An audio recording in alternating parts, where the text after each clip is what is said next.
Дүйнөдө көптөгөн ар түрдүү өлкөлөр бар. Ар бир өлкөнүн өзүнө тиешелүү, өзгөчө белгилери болот. Алар мамлекеттик символикасында чагылдырылган. Булар туу, герб жана гимн. Мамлекеттик символика конституция же атайын мыйзам менен бекитилет.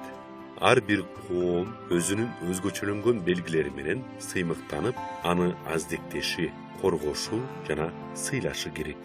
Биздин мекенибиз Кыргызстан.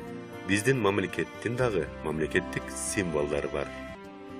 Кыргыз Республикасынын мамлекеттик туусу Жогорку Кеңештин 1992 жылдын 3 мартындагы токтому менен бекитилген. Эгемен Кыргызстандын алгачкы туусу 1992 жылы 5 мартта өкмөт үйүнүн имаратынын үстүнө көтөрүлгөн. Маанилүү мамлекеттик символдун авторлары Эдил Айдарбеков, Бекбосун Жайчыбеков, Сабыр Иптаров, Жусуп Матаев, Маматбек Сыдыковтар. Биздин мамлекеттик туу кызыл түстөгү кездемеден жасалган. Ортосунда күн алтын түстөгү тегиз тийген 40 нуру менен чагылдырылган. Күндүн алкагында кызыл түс менен кыргыз боз үйүнүн түндүгү тартылган. Туунун кызыл өңү эрдиктин жана кайраттуулуктун символу. Туунун кызыл түсү Айкөл Манастын туусунун өңүндөй. Алтын түстөгү нурлуу күн бейкуттук менен байлыктын белгиси. Түндүк ата конуштун символу. Кеңири мааниде тынчтыктын символу. Тегерек алкакка бириккен 40 нур байыркы 40 уруу элдин Кыргызстан мамлекетине бириккендигин түшүндүрөт. Мамлекеттик тууларды мамлекеттик имараттардан, борбор шаарыбыздын аянтынан, административдик борборлорунан көрсөк болот. Туу унаалардын номердик белгилеринде да тартылган. Кыргыз Республикасынын мамлекеттик герби биздин мамлекеттин символу. Ал бардык маанилүү расмий документтерде жана мөөрлөрдө чагылдырылган.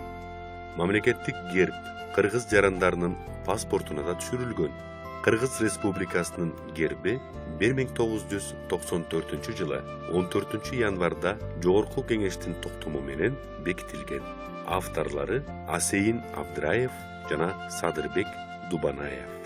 Мамлекеттик гербте тартылган канатын жайган ак шумкар мамлекеттин эркиндигинин символу.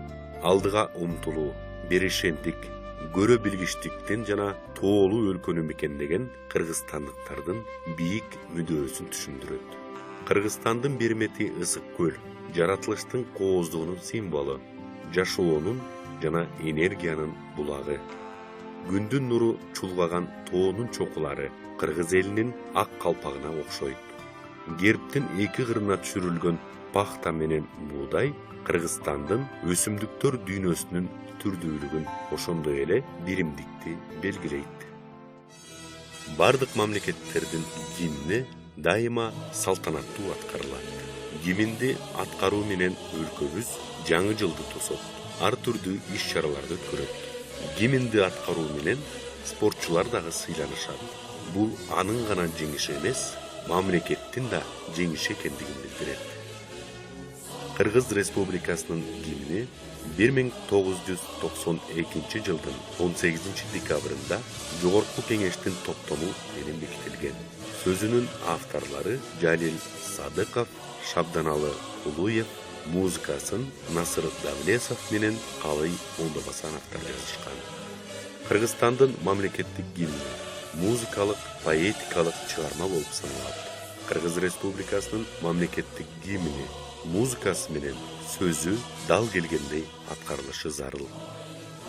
Гимн президент кызматына дайындалганда, Кыргызстанга чет мамлекеттен келген расмий конокторду тосуу жана узатуу аземинде, мамлекеттик тууну көтөрүү мезгилинде жана башка расмий салтанаттарда аткарылат. Гимндин расмий аткарылышын угуп турган адамдар оң колун сол көкүрөгүнө коюп ордунан турушат.